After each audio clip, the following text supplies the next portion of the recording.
Hello, it's Wednesday, so it must be time for Woolly Hats Wednesday Knitwits.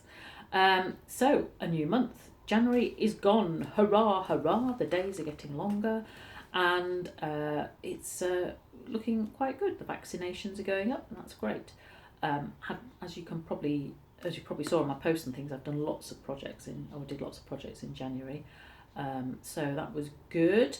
But also, I did lots of exercise on my Strava. It said I did over 100 kilometres of walking and 15 kilometres of running. So we must have had a few good days in January to be able to do that. So I finished my last project last weekend, and that was the socks I showed you before. I was looking for these earlier, and then I remembered I was wearing them. So I'm sockless at the moment. But here are my lovely socks, lovely merino wool. There you go. And as I said last time, I didn't find the label.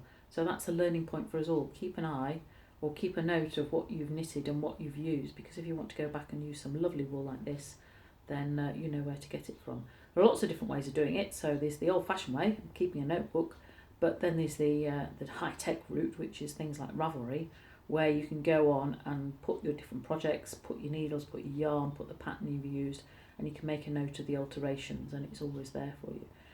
So I've got lots of projects on there. Also, for those who like charts and things, it tells you how many projects you finished, and you can do all kinds of things like that. So that's if you feel like that. But as I said before, a notebook is just as suitable, and especially if you're doing alterations and things, and you make a note of what you've done. So there's my little tip for today. So finished my socks, and now I am on to a new project. So I think last week I showed you what I'm doing next. So I did have this marked. There we go. So it's this one here. It's a cardigan with a big bow at the front, lots of ribbing, and it's for my friend for her 40th birthday. And we've had great fun choosing the pattern and also the yarn. And the yarn arrived last week, which was very exciting. Obviously, I would have loved to have gone to a shop and squished the balls of wool, but can't do that. So Black Sheep Balls kindly sent me the wool after I paid them substantial amounts of money, and they've delivered it. So I'm using Rowan Summerlite yarn, which is a cotton. It's a 4-ply, and it says it's got Egyptian cotton in, so that probably is why it's very soft and silky. And it's made in Hungary, just in case you wanted to know.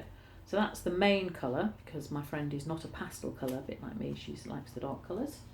And then we're contrasting it with grey as a collar and the bow, Kidsilk Haze, which is a mixture of mohair, 70% mohair and 25% silk. So very luscious. It's very suitable for a big birthday. And Kidsilk Haze is like a lot of mohairs. You can use small, thin needles and it comes nice and tight, or it gives quite a nice effect if you use larger needles as well. So you can use it with a variety of needles. And then there will be a third, I've got to find a third contrasting colour to put the crochet around the collar. So not only is it knitting, but it's crochet as well. So that's exciting. So I'm excited about that because I do like knitting and crocheting garments. I get a lot of pleasure from it. I started very young. My mother used to make me knit little jackets and cardies for my brother, who was 9 years younger than me. So obviously I had to knit quite fast, otherwise he'd grow out of them before I finished them. But I have had a few mishaps over the years, but they're good learning lessons. Most of the mishaps have been due to wrong yarn choice, or so for example using mohair to do cable, which does not work, using a dark colour, which is very difficult to see, but other things like shaping, where the shaping's not gone right. And I think one of the biggest things that puts people off, and certainly where I have most difficulty, is the finishing. It's all exciting to do the back and the front and the sides and the sleeves, but when it comes to picking up stitches to do a collar or button band or sewing things together, that can really spoil a project if it's not done right. But over the years I've developed my technique, and I quite look forward to that because it really finishes the project off. So it can be done, and so what I thought was, as some of you might be a bit concerned about doing a garment, is that you could follow me in my progress.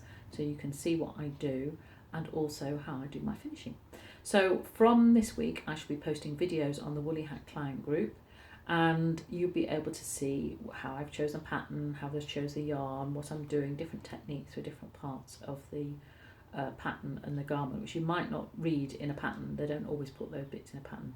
So you're quite welcome to follow. If you're not a member of Woolly Hat client group, then please go on Facebook and ask to join, and I'll let you in.